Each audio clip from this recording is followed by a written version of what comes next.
what LMS do you all use? Canvas. Okay, so we do partner with Canvas, so kids can single sign on and click through with that. Yes, our tech team will put their heads together with your tech team to make it happen. Okay, other than that, are we good to just jump in as we go with questions? Awesome. Okay, so here's what's included in an adoption of Carnegie Learning's high school materials. Students will get a consumable copy of Math Book that they will get each year.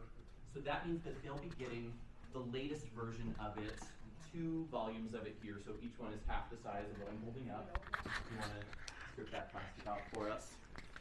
Those have perforated pages. Oh, thank you. Little lav mic, how nice. Thank you.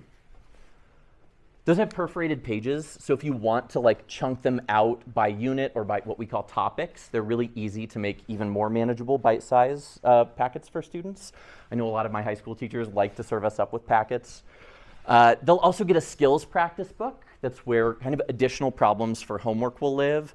I also use those skills practice if I was going to drill down with a small group for tier 2 interventions. Those are often an extra problem set I would use for that.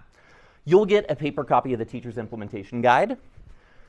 All 3 of those pieces will be available in our digital platform, which we call the Clear Learning Center. I'll show you that in about 12 to 15 minutes. That'll have digital copies of all 3. It'll have our Mathia software. That's that one-to-one virtual tutor for our students. And then it'll have our library of math stream videos. These are adaptive, interactive videos that check students' understanding as they watch them, to kind of personalize and give them reteach opportunities as they get a deep dive on content. So that's what's included in an adoption, along with a customized professional learning plan that we build based on what you tell us you need. So just like pick and choose, or is it like, no, everyone gets everything? Everybody gets everything. But the print you could print and not have to buy. And not have to buy. Say more about that. Like a digital. We don't have to buy the student workbook for every kid every year. No. Well, they'll get a copy of it every year, but they'll also have access to it in digital. So like you could just assign a digital version of it that auto-scored online to them if you wanted. Yeah. There's different packages that we have, so depending on what the needs of your district are, whether they're just digital or if you want something that's blended, it's open to conversation. So. Yeah, you could do it all in print. You could do it all digitally.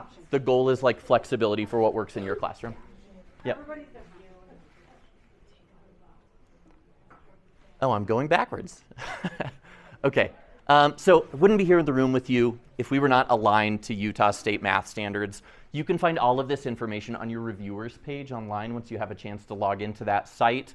But for integrated 1, 2, and 3, just so you're aware of what coverage of the major work of the courses look like. 3 big buckets to kind of structure our conversation today. The first one, we design everything really intentionally so that you can give intentional instruction to your students. That's 1. 2, we believe in building deeply personalized learning experiences. And we do that through our Mathia software and through MathStream. And I'll show you both of those in that second big bucket. And then finally, 83% of us at Carnegie Learning were classroom teachers. So we know what resources we actually used and where we could find them easily, right? So you don't have to go on a long scavenger hunt and end up frustrated. So that last third bucket, we'll talk about tools that are tailored for you, for teachers, to be easy to find and use. Let's start with our first one, intentional design for intentional instruction. So 2 components make up our program. The first one is Math Book. Here's where students are going to spend about 70% of their time. They're working collaboratively with one another, engaged in open tasks where they're doing the bulk of the investigating themselves. Right? We're there as the facilitators of discourse. We're posing those purposeful questions, right? We're making sure students are moving forward through the activities, but they're the ones doing the heavy lifting. This is where we're building that deep conceptual understanding almost every single day. And the other 30% of the time, students are working in our Mathia software independently. This is every student on their own device at their own space. They have step-by-step worked examples. So if it's been a minute, maybe it's a bit of unfinished learning that they're revisiting, they're going to have a crystal clear walkthrough of that content. They're going to get one-to-one coaching that is tailored to how their understanding is playing out, that's going to offer them just-in-time hints, and a skillometer that's going to say, here are the 8 component skills that make up this workspace. How's my progress coming along on those skills? So they can build in some metacognition in real time. Every course is broken up into 5 modules. Those are kind of the big ideas of the course. Then each module is split into 2 to 4 topics. Think of those as like chapters or units in another curriculum. And then every topic has 8 to 14 lessons. Each one of those is structured to be a 45-minute block. If you have 90-minute sessions, we can accommodate that too, either by putting a couple of them together, or we have districts all over the US that use us on strictly 90-minute schedules, so we have a scope and sequence for that too. Here's what that pacing guidance looks like. So in green are those working collaboratively days in Math Book. You'll see those purple stars next to activities. Those are kind of the non-negotiables. We know that sometimes you have to cut something for time. The ones that don't have a purple star are the items that we would recommend cutting for time if you need to. You'll notice most of these have purple stars. This is really early in the year when we're getting students used to the structure of a lesson. So a lot of them are essential. As we continue on, there are more opportunities to kind of streamline as students understand the structures of the course. We build this for 135 lessons. The idea is 180-ish days in the school year. We want to leave 30 days to do assessment, and then another 15 days for life to happen, right? Someone's going to pull a fire alarm. We're going to have an assembly that's going to eat that class period. We were teachers. We understand this. So the goal is you can get through the whole sequence and still have time to assess and live life in a school. In purple, you'll see those Mathia days. So these are pre-planned days for students to work on their own devices, on their own independent, discrete skill development. We as teachers have our Live Lab dashboard that's going to tell us who's engaged and working hard, who's kind of chilling and might need a little like proximity to get going and stay engaged, who's doing really well, and then who are those 3 to 5 kids who most urgently need our intervention and on what topic, so that we can be really effective in intervention in the moment, pull that small group for tier 2, while everybody else stays engaged in their personalized path of their learning too. Right? The goal is everybody's moving forward on those Mathia days.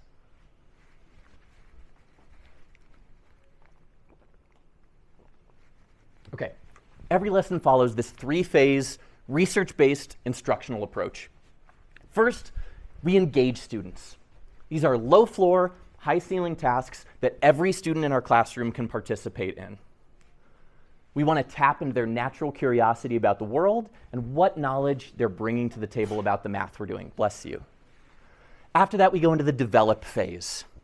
Here are those collaborative activities where we're building a deep conceptual understanding of the math that we're doing together. And then finally, students have the chance to demonstrate what they learned. Here's where they're reflecting on what they learned and evaluating. They're kind of talking the talk about the math that they did during that session. But enough me talking, let's actually live it and do some math together. So this is from early in the year in Integrated 1.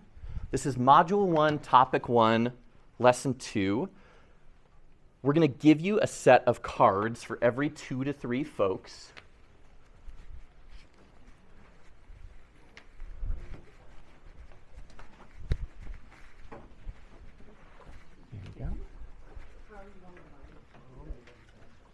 And then, Kendra, do you have any left? No. Okay, so we'll need to do probably a group of 4, because I've got 2 groups here that need cards. Awesome. Where's the other card go? Or the other set? Can we do 1 here? Yeah. And then,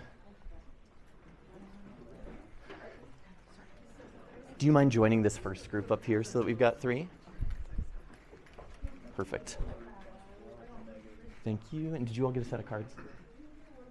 Yeah. Okay, awesome. Got some dots. I love it. All right, so this is an activity from our math book. And what I want you to do is, you've got your cards. I want you to sort them into 2 different groups. You can use as few of the cards or as many of the cards as you want, right? But I need 2 groups. I need a name for each group and a rationale for why you grouped those cards together. Do you know what to do? We know what to do. I'm getting some thumbs ups. Let's take 3 minutes to sort your cards. Go. Name, rationale. That's good. Yeah, that's good. Let me set my little 3-minute timer here.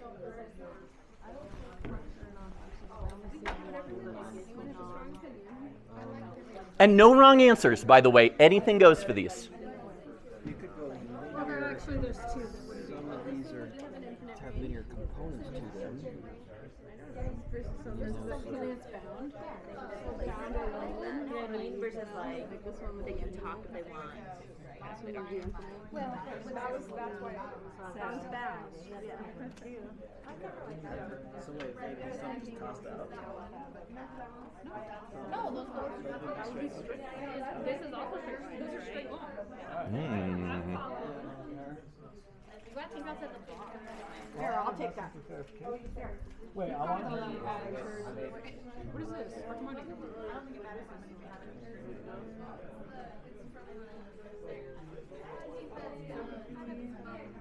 And then these ones. I mean, this is still pretty wide. I mean, it's pretty weird. It doesn't. It keeps spinning around. You guys are a fun group over here. Real curve. Curves.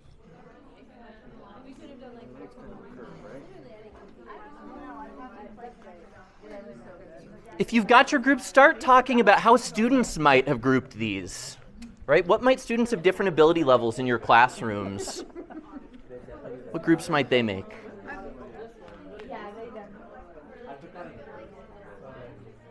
Because it's like the y-axis.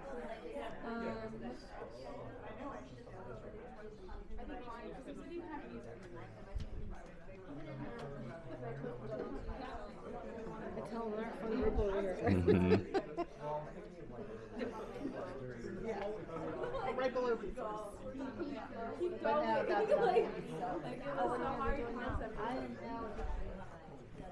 One more minute.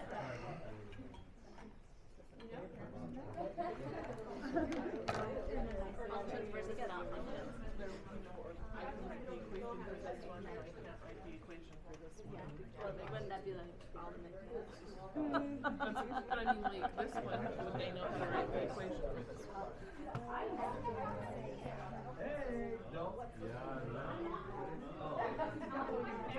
What did you win?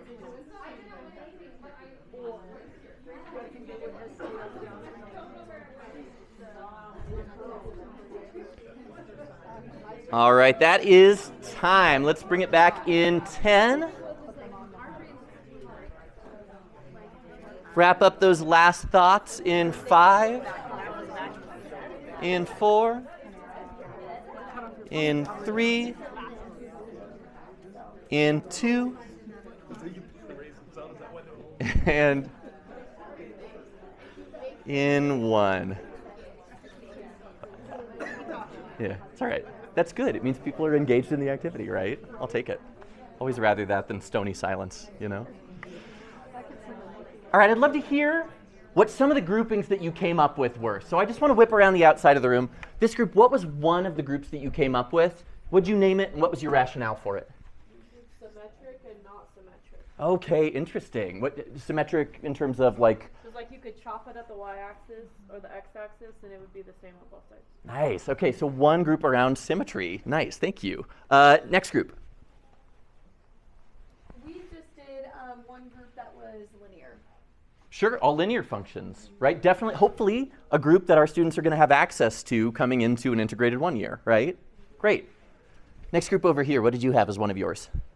We did continuous and discrete. Continuous and discrete is 2 different groups. Nice. Discrete, I think some of, like maybe academic language that not all my 9th graders had right away going in, but some of them definitely did. And I love the different levels of academic language that are welcome in this activity. How about here in the center group? We did based on ranges, if it was like an infinite, like, or bound. Nice, infinite or bound range. That's an interesting, I haven't heard that one in a while doing this activity, so I love it. Thank you. How about back here? We did discrete and continuous. Discrete and continuous as well, love it. We did quadratic and non-quadratic. Quadratic and non-quadratic. How about up here? curvy and the more linear. The curvy and the straight lines, right? That's great. So what are some things that you noticed about this activity that might meet the needs of all the different learners that you have in your classroom? Well, one thing that I thought was different about this activity was that you said we didn't have to use all of the cards, because I think sometimes when you do card sorts, the kids get stressed because they don't know where they make two groups, but then one doesn't fit. You get to the last two cards, So right? that kind of eliminates some of that stress. Good. Love that. What else? I think it helps with students who maybe don't speak English as well too, because they can still like place a card in a group and kind of understand what's happening conversationally, even if they maybe don't feel like they can like speak as well about the content. Yes, they still have an access point, right, to engage in that. How about I heard a lot of conversations. I didn't hear any group that was able to do this just in silence, right? For me, getting my students talking and engaged in the math was really, really important and high priority in my classroom. Our engage activities, you have to talk the talk to do them, which I love. Anything else that you want to hold up that you really liked about this activity or that you noticed about it? Yeah. Each group's going to find something. They're not all going to find the same thing, but everybody's going to have some kind of a voice to be able to speak to what they can see and access. And there truly are no wrong answers to this, right? Like whatever they do find and bring to the table is a yes and for us to build on going forward. And it tells us what they're bringing to the table about their math knowledge going in. Yeah, I love it. You guys hit all the points I was going to make. I think the only other thing, just that like the range of language levels, right? Whatever academic language kids are bringing to the table is welcome in this and is a springboard into the rest of the lesson. Thank you so much. If you don't mind stacking those up and putting them back on that paper clip, or putting the paper clip back on them, I'll get them around at the end of the activity later.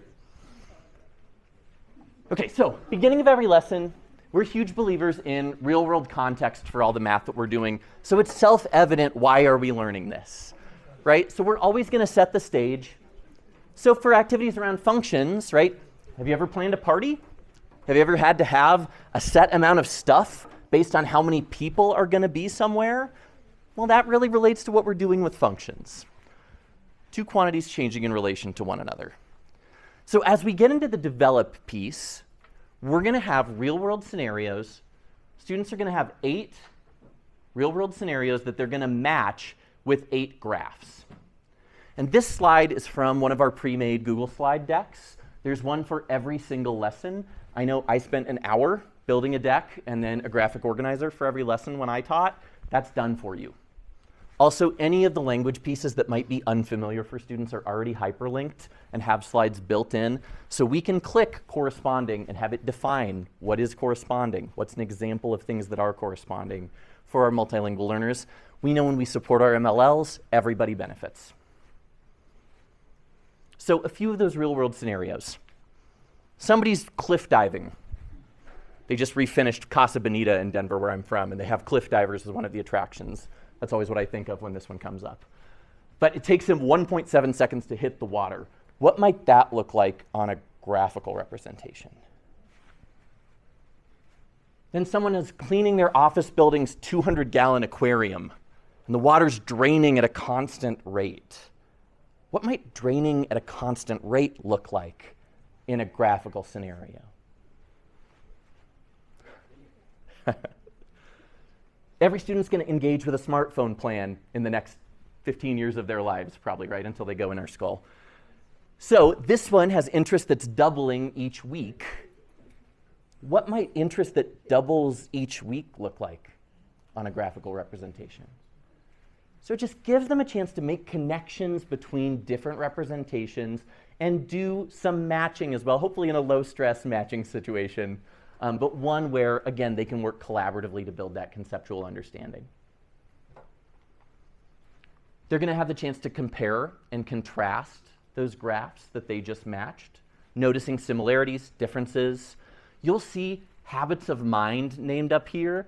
Those are the standards for mathematical practice. We print them right there on the student-facing page so that they can see, hey, yes, these are alive and well in the activities you're doing. We call them habits of mind because we want kids to know you don't check these at the door when you leave math class, right? We're always engaging with the SMPs in our lives. And then finally, in the demonstrate phase, every student made it to class that day, right? Or if they're virtual in a scenario, we can have them write their own scenario and sketch their own graph of their trip to school. So now it's their own lived experience that's informing the context of the math that we're doing. That's our engage, develop, demonstrate cycle in one lesson. In our digital platform, you'll see interactive versions of our assignment at the end of that lesson, bless you. Desmos is integrated into that, so every student will have access to a grapher and a scientific calculator in that digital platform. Ooh, skills practice, last piece. We know it's really important for kids to have more at-bats for any lesson, so we have aligned additional practice for every single lesson, both in print and digital, interactive. These are going to be auto-scored to save you some grading lift as well. Give kids real-time feedback on what they just learned. And that's a little bit more about what that skills practice can look like. Okay, so that's big bucket one of our conversation with each other today. The things I want you to take away, this is a seamless teaching and learning experience together in one course. We've got a balance of conceptual understanding and discrete skill development that happens with students collaborating in MathBook, like we just did, and working individually in Mathia on their own. And then the last piece, there are comprehensive resources throughout so that you have everything you need to plan and facilitate these lessons. Let's talk big bucket two, personalized learning experiences. So we talked about the interactives already. We talked a little bit about Mathia. And the third piece that I want to introduce you to is called MathStream. So MathStream is an adaptive, interactive video streaming platform. It's got over 900 videos. They're delivered by these 9 streamers. They're all certified math teachers who are experts in delivering digital content, right? So no shuffling papers, no like wasted time while kids wait for them to get ready to actually present the material. They're going to check for understanding throughout, and based on how kids answer these CFU questions, the videos are going to branch and adapt. So if they get it right in this interactive, it's going to go forward with grade level content. If they miss it, it's going to give them a short 2 to 3 minute reteach on the exact problem that they missed, which is also the problem from their math book that we're working together in class. So ways I would use this. If I was going to be out for a day, right, and I needed the kids to get content from a certified math teacher, the subs that usually were in my room did not have a background in math, almost never, right? So I would come back, I'd do twice as much planning, and I would return to nothing having been learned, and we would start fresh the next day, right, back where we were 2 days ago, and we would have lost 2 days from our scope and sequence. If a student missed a couple of days because they took like a cruise with their family or they got sick, I would know they got the exact content from the book explained to them in an expert way, and that I had data collected from this platform so I could know what to do when they were back with me, right? Or I had, when I was coaching, novice teachers in my school that needed support with their content knowledge development. And often that meant me sitting down and working for half an hour or an hour through the content of the lesson. Here's a certified math teacher that will work through the exact problems in the book with folks who need to continue developing their content knowledge. There's no shame in it. Here's a resource to help you so that you can be an authority on the content for your kids on the day. Is there also like written explanations, or is it only videos? So there are. Kind of like being in class and like everyone's got a different problem, and then like all this like audio, or like you have to be using your headphones, and it kind of isolates kids. Yep. So there are captions in this. I'll show you. They timestamp the key points that are on the side. So if kids are taking notes on it, like if you want a written component, they can engage with that too. But they can, like, I mean, to do a lot of the interactives, I would have students with headphones on working, right, on paper. But since these are the same problems kids will be seeing, I would have them working independently on this one. But you could show this video whole class and then have kids independently answer the CFU questions too. Yeah, just a really cool resource that kind of personalizes itself when it adapts to how kids have answered. So that's MathStream. And Mathia looks like this. Actually, let's just pull up a Mathia workspace so you can actually see what it looks like in our platform. So here is our digital platform, which we call our Clear Learning Center. I'm in integrated 1. you can see all of our Utah standards up here, and if we roll over them, the language from each of those standards will populate. I can pull up my 5 modules for the course. If I open them, I can pull up the assessments at a module level, both interactive and printable. I can assign them in English or Spanish with one click. And assigning them, super easy. I could give it to the whole class in a batch assign. Like here's my 12 students in a high school class. I never had 12 students in a class. Try 35. But if I just wanted Whitney Houston and Oliver Orange to get it in English, I could just click those two. Or if I wanted the whole class to have it, I could click that batch assign and then assign. It'll show up just on their student-facing version of the Clear Learning Center as well. So this integrates to Canvas, you said? Yes. And there's 5 modules? 5 modules for the year. One test per module? No. Okay. So this is the ready check for it, which is just like, what are the truly foundational prereq skills that they need to start this module?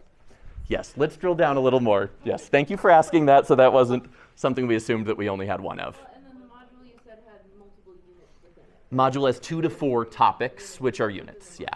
So for each topic, you'll have progress monitoring assessments, like a pre and post test, interactive and printable. You'll have summatives for that, right? Version A and B of an end of topic, end of unit assessment.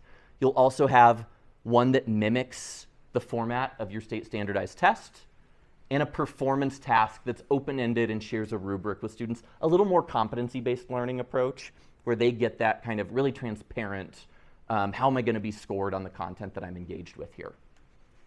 So those are some of the assessment pieces. I'll go into our lesson that we were just working on. So you'll see all the student resources we can assign to them. Interactives that'll auto-score, a stretch assignment for our students who are ready to take it a little further, exit tickets for every single lesson in the digital platform to make rolling up data really, really easy. You'll see your own lesson planning resources, our lesson facilitation guide with the standards. If I open that up, right on this first page, you'll see those pre-made Google Slides and PowerPoints. So right here are our Google Slides. If I pull that up, you'll see chunked activities as soon as this loads the rest of the slides and not just the first one. There we go. But you'll see the review at the beginning of each lesson. You'll see the getting started of that graph sort we just did.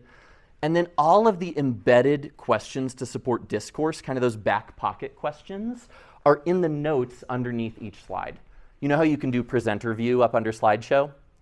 That can be in a separate pane so that on your display, you've got those back pocket questions. On students' display, they're seeing the activity that you want them to see. Just organizes them so you don't have to have the book open all the time or be like lugging it around the room with you, which I think makes life a lot easier. So there's the pre-written Google Slides. I'll pop back over to our digital platform. And let's see a Mathia workspace, because we've talked a lot about that. Mathia will get any workspaces that are aligned to the lesson organized under that same lesson dropdown.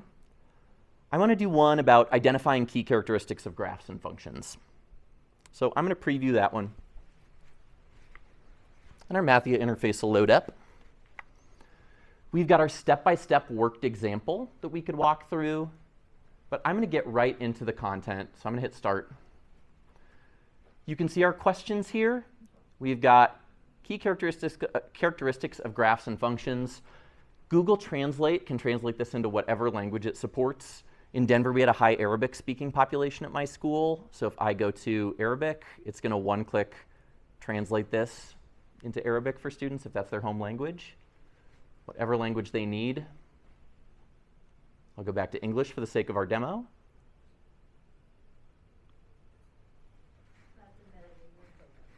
Yes. We're not using Google Translate. Can you say that one more time for me? It's embedded, right? Yes, it's embedded in this platform. You don't have to like download anything separately or put that on. That's just any computer that opened this up would have it on it. Yeah. Would it actually change the picture as well?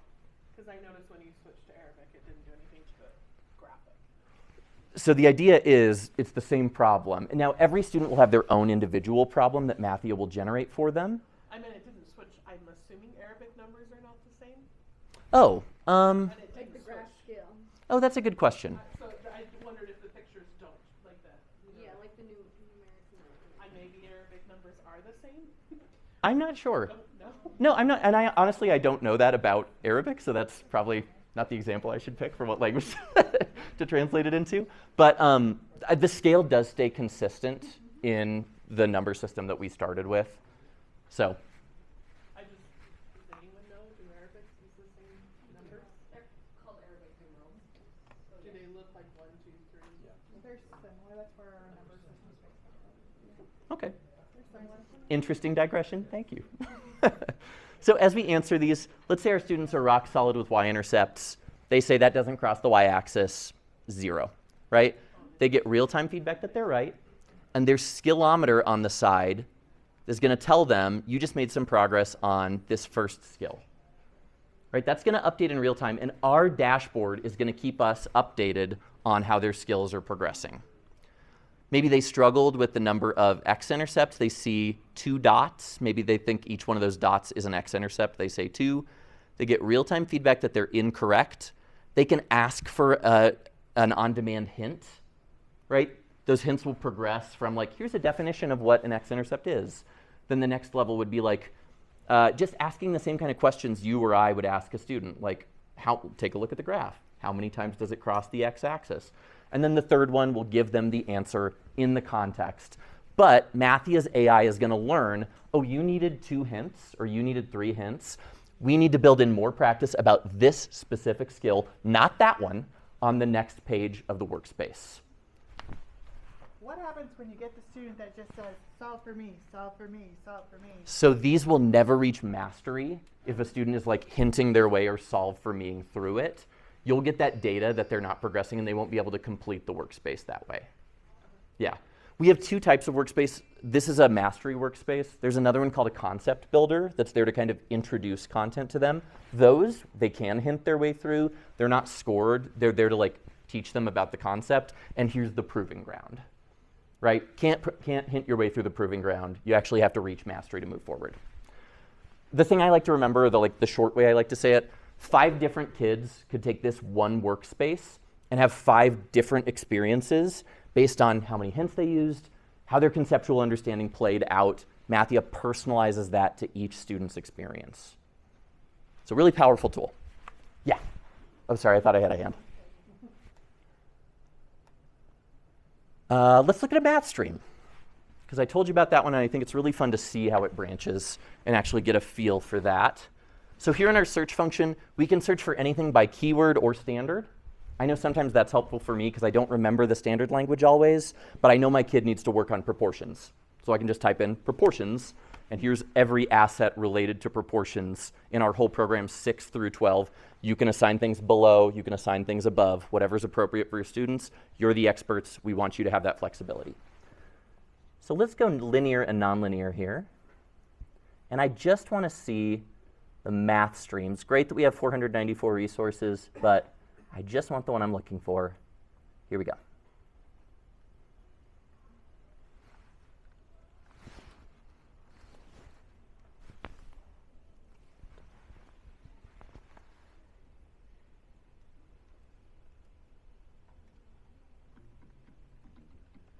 Hello and welcome Can everybody to hear the that? Identifying Linear and Nonlinear Functions episode.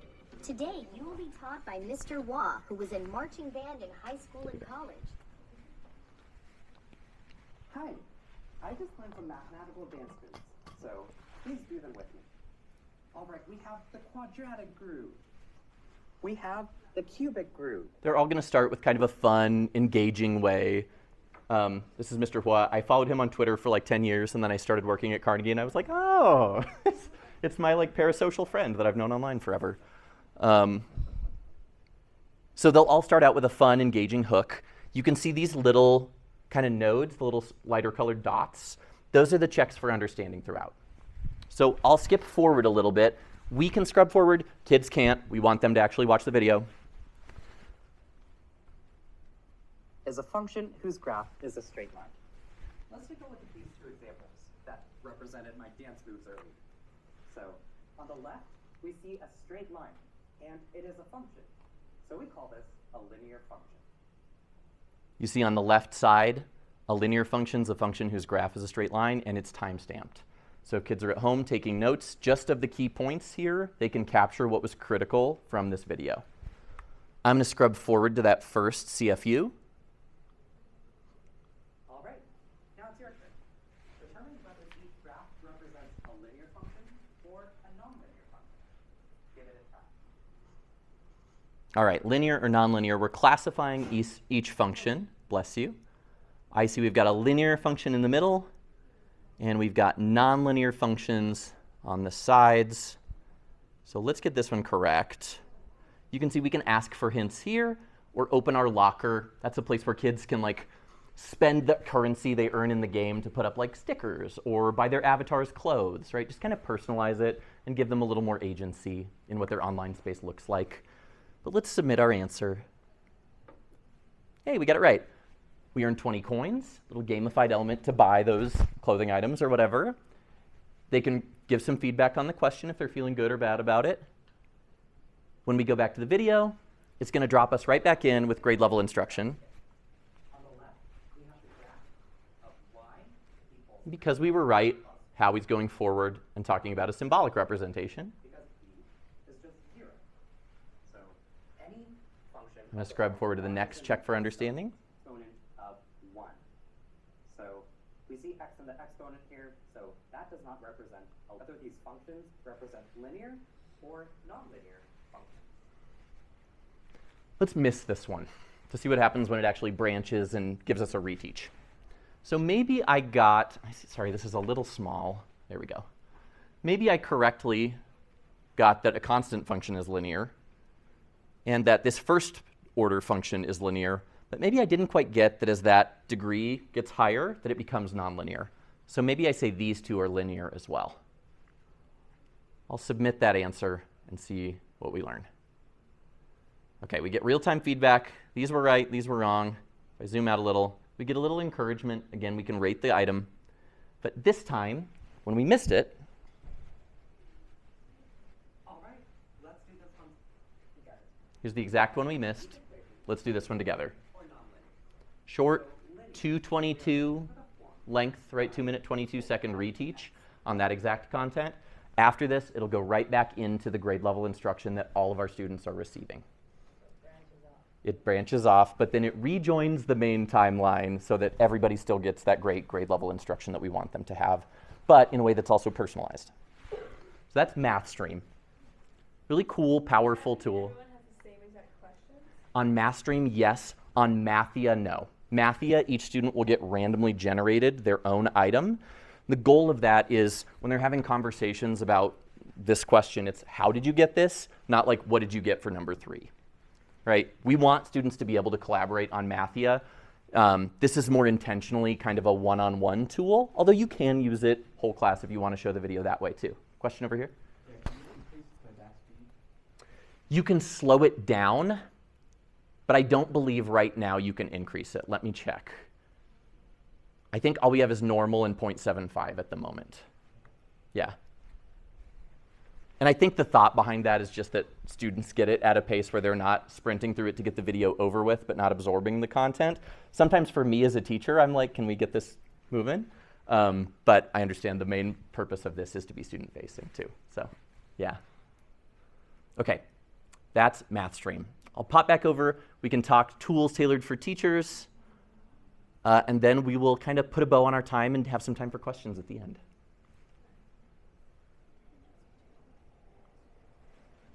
Sometimes it wants me to put it in presenter mode twice. That's fine. Okay, so you just saw Mathia and MathStream. Mathia, step-by-step worked examples for students. So if we are spiraling back to content they haven't seen for a while, they get a refresher on that content without us having to one-on-one do that for every single kid. Right? The goal is to multiply your reach in the classroom. Are those Mathia and MathStream all in the same portal, or do you have to go to 2 different portals to access? They're all in the same portal. You'll curate whatever you assign to kids for that day, and then they'll access that through their student portal of the Clear Learning Center. Yep. they'll get one-to-one coaching based on what they've demonstrated that they need from Mathia. Is the Clear Learning Center embeddable within Canvas, like in its own page, they don't have to go out of it? I'm not sure. Can I run down that question and get back to you? Yeah. Okay. Just-in-time hints we kind of talked about already, right? They can pull up those hints. Sometimes it will also auto-serve it up to them if kids need like a little adjustment to stay on with grade level content. And then they each are on their own individual pathway of what they've demonstrated they needed.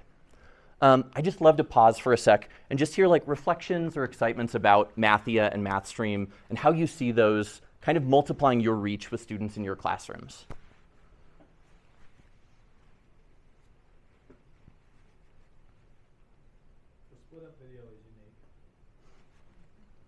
Yeah, it's definitely unique. The branching piece is one thing that I know is unique to Carnegie Learning, which I think is really powerful too. You know, you're getting what you need.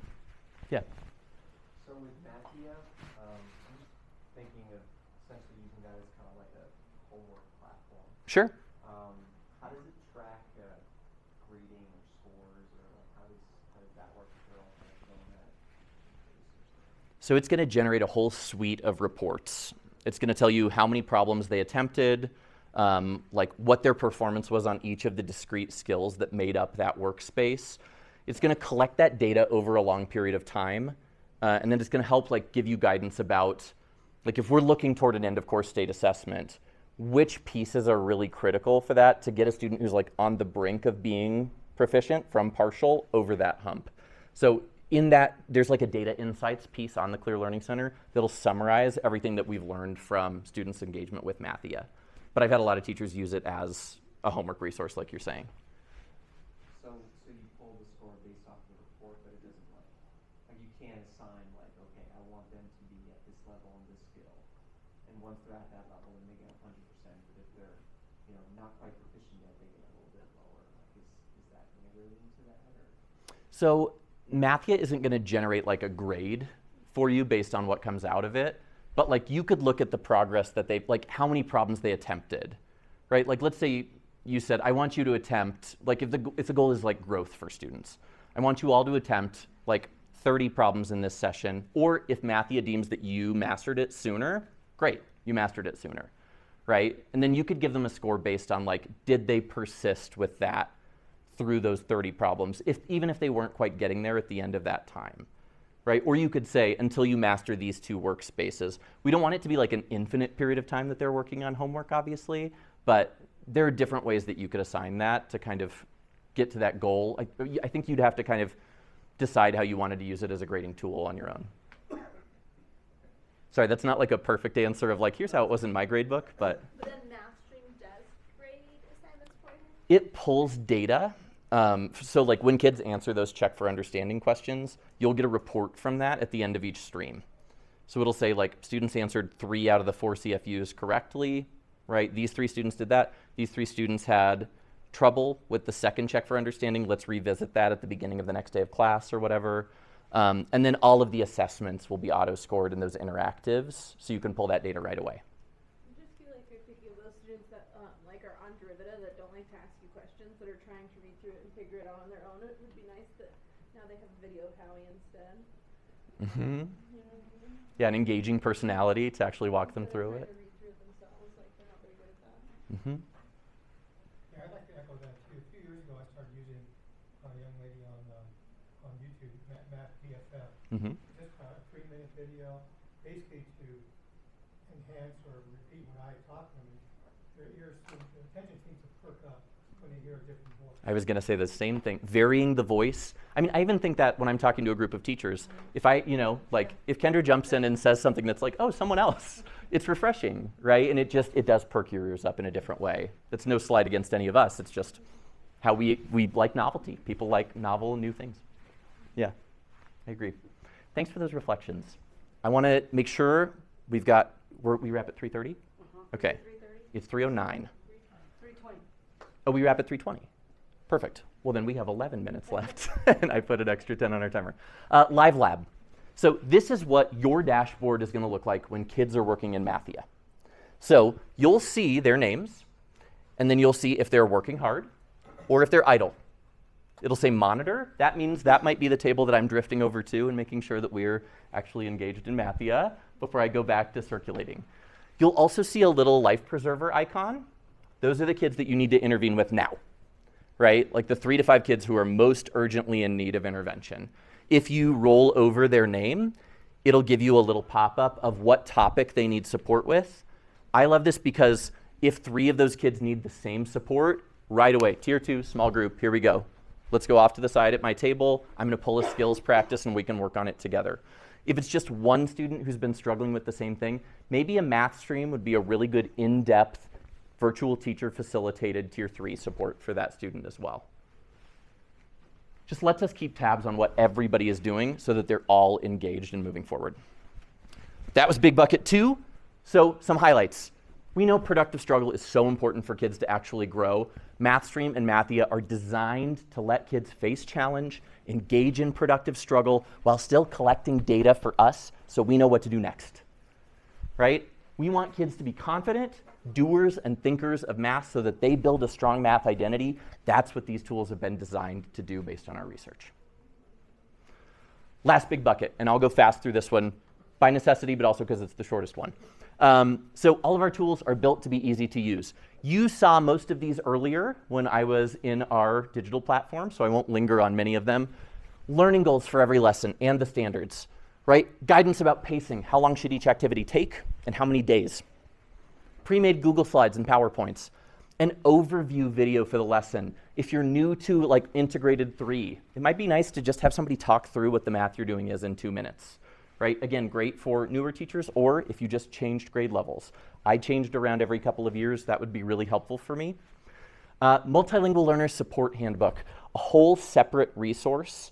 We have these embedded in the lesson already as language links, but a whole separate resource of like sentence starters and word banks for our emerging and expanding and bridging learners to make sure that they have all the resources they need to access the content every day. In terms of the lesson, pre-written questions to support discourse, along with what the purpose of those questions is. Embedded supports, differentiation strategies. I mentioned language links already. I'm just going to highlight some of those.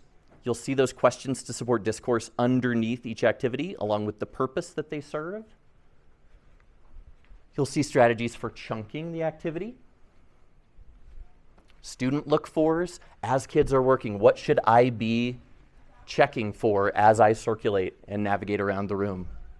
And then those English language learner tips. How do I make this particular activity accessible to my English learners?